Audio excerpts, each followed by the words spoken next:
धर्म, जिसके नाम पर आज भारत में बेकसूर लोगों को मारा जा रहा है।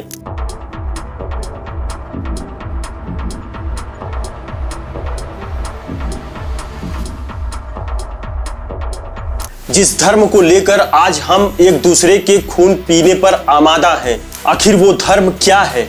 जिस धर्म के नाम पर आज हमारे नौजवान बेटियों की शरीर की नीलामी करके तस्करी की जा रही हो, आखिर वो कौन सा धर्म है?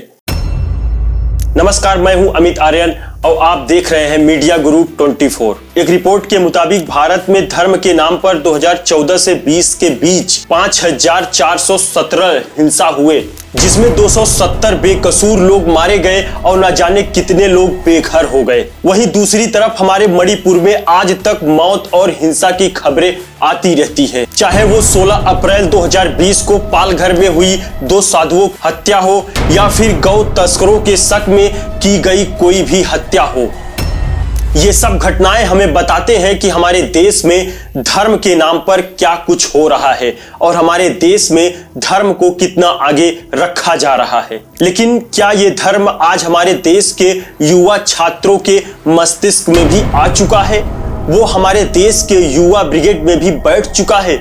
क्योंकि आज जिस तरीके से दिल्ली यूनिवर्सिटी में यूजीसी के समर्थन में प्रदर्शन के दौरान महिला पत्रकार के साथ बदसलूकी, मारपीट और धक्का मुक्की किया जाता है, वो कोई आम घटना नहीं है, जबकि वो महिला पत्रकार सिर्फ वहां की कवरेज करने के लिए गई थी। तो क्या आज हमारे देश में धर्म और जाति अपने पैर को पसार रहा है और हमारे देश के युवा ब्रिगेड को पूरी तरीके से तबाह करने पे तुला हुआ है? क्योंकि न जाने ऐसे कितने अनगिनत घटनाएं हैं जो अभी तक आपको पता भी नहीं है कि धर्म के नाम पर क्या क्या हो रहा है। लेकिन यहाँ सवाल ये है कि आखिर धर्म क्या है? भगवान बुद्ध और कई सारे प्रसिद्ध लोगों के अनुसार हमारा कर्म ही हमारा धर्म है। लेकिन हम अपने कर्म को ना करते हुए सिर्फ अपने धर्म को आगे लाकर देश में अनेक तरीके की घटनाओं को अंजाम दे रहे हैं। सोचिए, क्या भगवान राम ने धर्म पूछकर भगवान हनुमान से दोस्ती की थी, या फिर भगवान राम ने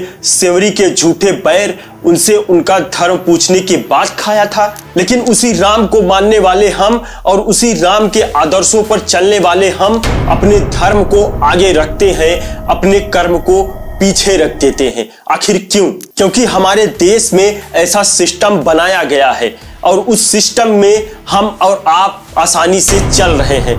लेकिन इस सिस्टम को तोड़ने और छोड़ने की जरूरत है दोस्तों। धर्म कोई मंदिर, मस्जिद, गुरुद्वारे और चर्च में नहीं होते। धर्म हिंदू, मुस्लिम, सिख, ईसाई लोगों को नहीं कहते। धर्म हमारे कर्म को कहा जाता है। जहां पर अन्याय हो वहां हमें अपने कर्म को करना चाहिए और सही काम के लिए आगे आना चाहिए। जो हमारे कर्म है वही हमारे धर्म है।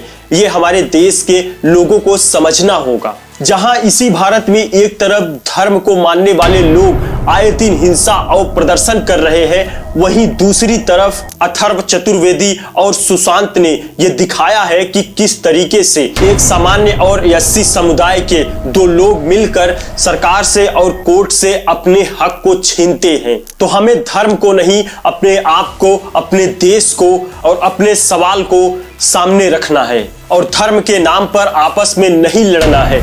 हमें अपने सरकार से सवाल पूछना है और उसका जवाब भी ढूंढना है, क्योंकि हमारी सरकारें आज के समय पे धर्म के नाम पर ही हमें आपस में लड़ाकर अपनी राजनीतिक फायदे ले रही है। तो हमें आपस में लड़ना नहीं है, हमें सरकार से सवाल करना है और अपने काम कराने हैं। तो कुल मिलाकर गुरु, हमें इन सब से ऊपर उठकर अपने आप को जानना है और अपने आप को जगाना है कि सबसे बड़ा धर्म हमारा कर्म ही होता है। आप धर्म को लेकर क्या समझते हैं? कमेंट बॉक्स में जरूर बताइएगा और अगर चैनल पे नए हैं तो सब्सक्राइब करके जरूर जाइएगा। धन्यवाद।